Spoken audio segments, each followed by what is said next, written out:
Bem-vindo ao nosso estudo sobre Marta e Maria de Betânia. Neste vídeo, exploraremos as histórias dessas duas irmãs notáveis que desempenharam papéis significativos nos evangelhos, proporcionando insights valiosos sobre devoção, serviço e relacionamento com Cristo. Vamos mergulhar nas passagens bíblicas que destacam suas vidas e aprender importantes lições que podem impactar nossa jornada espiritual hoje. Prepare-se para uma viagem de descoberta e inspiração enquanto exploramos o significado por trás das escolhas de Marta e Maria e como podemos aplicar esses ensinamentos em nossas próprias vidas. Marta e Maria, as irmãs de Lázaro, desempenharam papéis significativos nos relatos bíblicos do Novo Testamento. Além do evento marcante da ressurreição de Lázaro, elas são mencionadas em outras passagens, como quando Jesus elogiou a escolha de Maria, conforme registrado por Lucas. Residentes de Betânia, uma vila situada a aproximadamente 3 quilômetros de Jerusalém, no declive oriental do Monte das Oliveiras, na estrada para Jericó, Marta e Maria testemunharam e participaram de momentos importantes na vida e ministério de Jesus. Marta de Betânia é uma figura bíblica mencionada nos evangelhos de Lucas e João. Seu nome deriva de uma raiz aramaica que significa a dona ou a senhora, sendo ela a única pessoa com esse nome nas Escrituras Sagradas. Provavelmente, Marta era a irmã mais velha entre os 3 irmãos, ou pelo menos mais velha do que sua irmã Maria, conforme sugerido na narrativa em que Jesus foi recebido em sua casa. Há debates entre estudiosos sobre a ceia que ocorreu na casa de um homem chamado Simão, o leproso, mencionada em Mateus 26 verso 6, Marcos 14 verso 3 e João 12 verso 2, na qual Marta é descrita como servindo. Alguns sugerem que a ceia poderia ser em comemoração à ressurreição de Lázaro, o que explicaria o envolvimento de Marta. Outros especulam sobre a possibilidade de que Simão fosse solteiro e precisasse da ajuda de amigos para o evento, enquanto alguns levantam a hipótese de que Marta poderia ser a esposa de Simão. No entanto, não há uma resposta definitiva para essa questão. Maria de Betânia é uma figura mencionada nos evangelhos como irmã de Marta e Lázaro. Pouco se sabe sobre ela, exceto sua relação com seus irmãos e sua presença em momentos-chave do ministério de Jesus. Maria se destaca em 2 ocasiões significativas durante o ministério terreno de Jesus. Primeiro, quando ungiu o Senhor com perfume precioso, demonstrando sua devoção e amor por ele. Em segundo lugar, quando optou por ouvir as palavras de Jesus em vez de ajudar Marta com as tarefas domésticas, destacando sua priorização das coisas espirituais sobre as materiais. Além disso, Maria é mencionada na narrativa da ressurreição de seu irmão Lázaro, demonstrando sua ligação íntima com Jesus e os eventos cruciais de seu ministério. Embora pouco seja conhecido sobre ela, sua fé e devoção deixaram um legado significativo na história cristã. Lucas narra um episódio em Betânia, onde Jesus foi recebido na casa de Marta.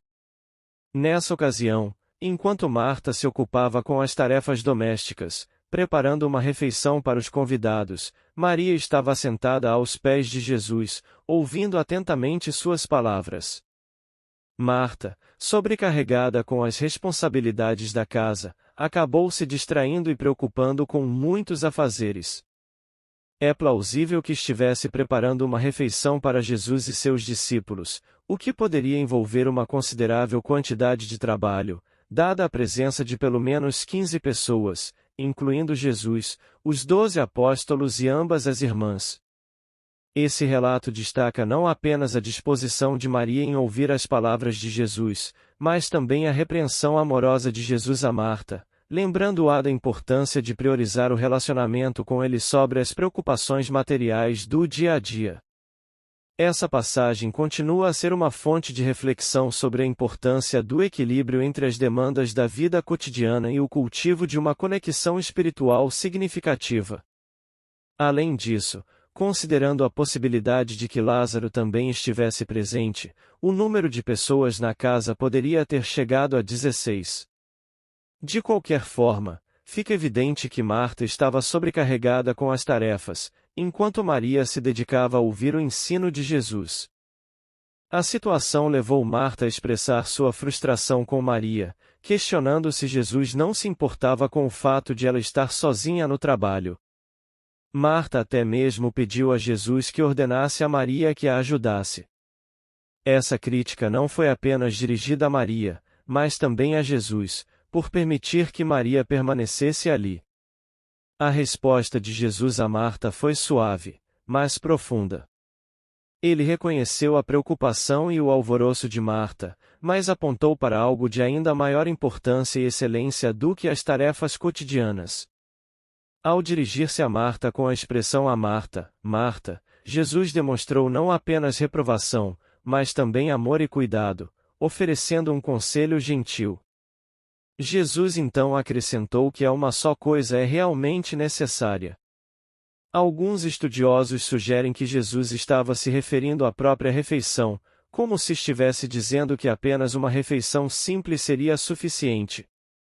No entanto, a sequência de sua resposta revela algo muito mais profundo. Maria escolheu a boa parte, e esta não lhe será tirada.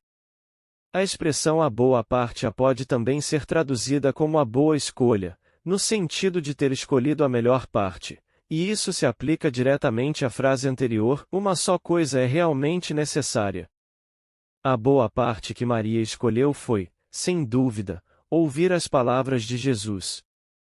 Com isso, entendemos que ela demonstrava uma devoção e adoração sinceras ao Senhor, e essa é a porção que jamais lhe seria tirada. Essa conduta está claramente em harmonia com seu exemplo ao ungir Jesus.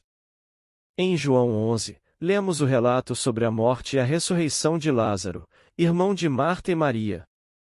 Jesus era amigo próximo daquela família, e assim que Lázaro adoeceu, as duas irmãs trataram rapidamente de enviar alguém para avisar o Senhor.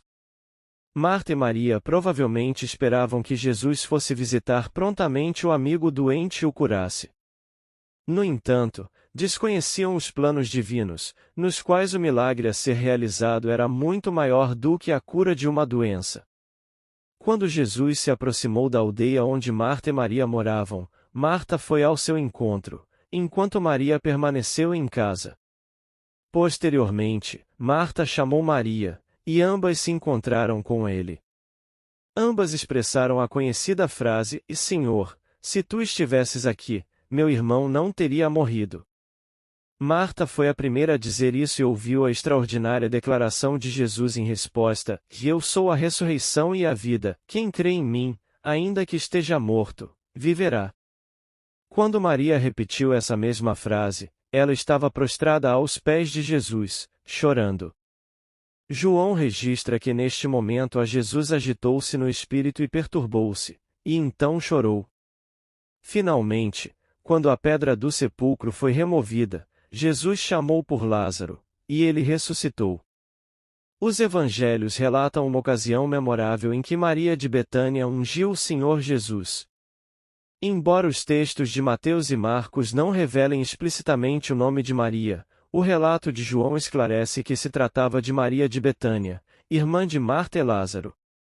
Durante uma ceia na casa de Simão, o leproso, Maria demonstrou sua devoção ao Senhor ao ungir seus pés com nardo puro contido em um vaso de alabastro. A atitude de Maria surpreendeu e indignou os discípulos de Jesus, que questionaram o suposto desperdício de recursos que poderiam ser destinados aos pobres. Entretanto, Jesus não apenas defendeu o gesto de Maria, mas também destacou seu profundo significado. Ele reconheceu que aquele ato não era apenas uma expressão de amor e devoção, mas também uma preparação simbólica para o seu sepultamento iminente. Jesus enfatizou que o gesto de Maria de Betânia seria lembrado em todo o mundo como um testemunho de sua missão e sacrifício redentor. Compreender o significado do ato de Maria ao ungir o Senhor Jesus vai além do simples derramamento de nardo puro de um vaso de alabastro. Na verdade, seu gesto simboliza a quebra humilde de seu próprio coração diante do Salvador. Ao quebrar o vaso, Maria também quebrou as barreiras da formalidade e da reserva, revelando sua adoração sincera e profunda. O derramamento do perfume não foi apenas um ato extravagante, mas uma expressão visceral de gratidão e devoção, uma entrega total de sua alma ao Filho de Deus. Assim, o gesto de Maria vai além do valor material do perfume, é um testemunho do amor incondicional e da devoção fervorosa que ela nutria por Jesus. Sua atitude nos ensina a importância de uma adoração autêntica e sacrificial, quebrando nossos próprios corações em gratidão diante daquele que nos amou primeiro. Com certeza, as vidas de Marta e Maria nos oferecem preciosas lições espirituais.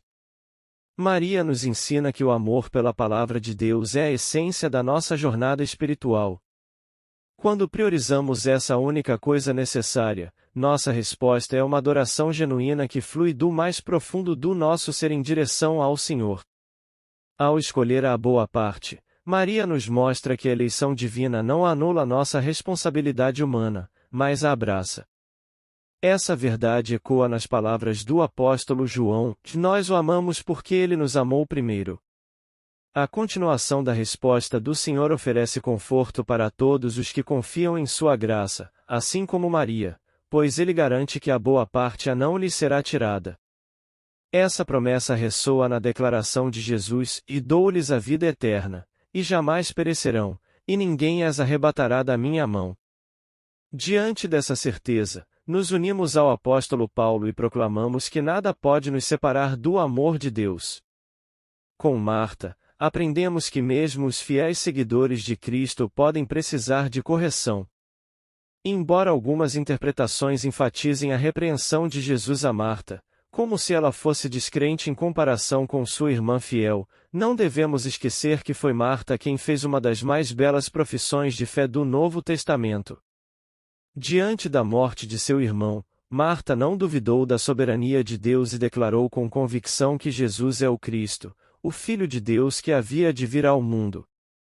Que possamos nos espelhar em Marta e Maria, sendo receptivos à correção divina e totalmente devotos e admirados pela majestade do Cordeiro de Deus, que tira o pecado do mundo. As Escrituras registram que a Jesus amava Marta, sua irmã e Lázaro, e podemos entender que essa doce menção se estende a todos os seus verdadeiros discípulos. Que possamos viver em amor e fidelidade, assim como Marta, Maria e Lázaro, seguindo os passos daquele que nos amou primeiro e nos deu exemplo de verdadeira devoção e serviço.